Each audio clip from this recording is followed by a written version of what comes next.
አንድ ስኬት ማለት ሂደት ነው።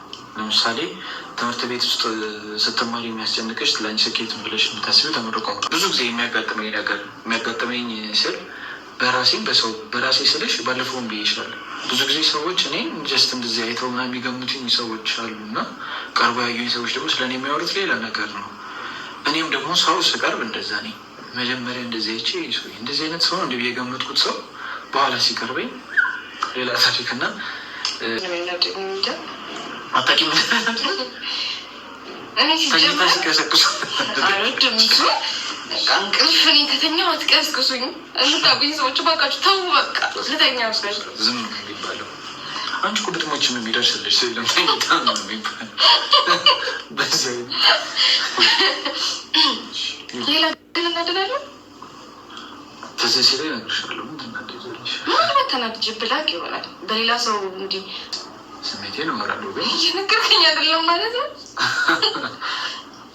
አወራለሁ ግን ዳግዬ ወይንም ደግሞ ኪራዬና ጽናት እንግዲህ በትክክለኛ በሌላ ቻናል ተመልሰው መጥተዋል ማለት ነው። እውነት የተናገረው ነገር ትክክል ነው። አንዳንድ ጊዜ በሶሻል ሚዲያ ሰዎችን ስናያቸው እኛ የገመትነው እኛ ያስቀመጥናቸው ቦታው ላይ ግን ላይገኙ ይችላሉ።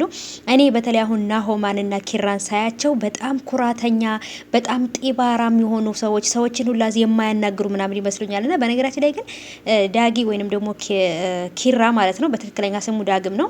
እና እንግዲህ ኪራ በጣም በነገራችን ላይ የሆነ ፍቅር የሆነ ልጅ ነው ማለት ነው። ፍቅር ትንሽ ነው ትልቅ ነው ብሎ ሰዎችን የማይንቅ ሰዎችን የሚያከብር፣ በተለይ ናሆም ራሱ በጣም በቃ ምን ልበላችሁ። በነገራችን ላይ ኪራ ራሱ ይሉንታ በጣም ያጠቃዋል። ቤተሰቦች ይሉንታ በቃ የሆነ ነገር ሰው ጠይቆት የለኝም አላደርግም ማለት አይችልም ማለት ነው። ዳጊ በጣም የሚገርም ጸባዩ ያለው ይሄ ጸባይ በነገራችን ላይ እኔም ጋር አለ። ይሄ ነገር በጣም ነው ሰዎች ጋር የሚጎዳው ማለት ነው። ይሉንታ እና የኔ ወዶች በጣም ነው የምወዳቸው በጣም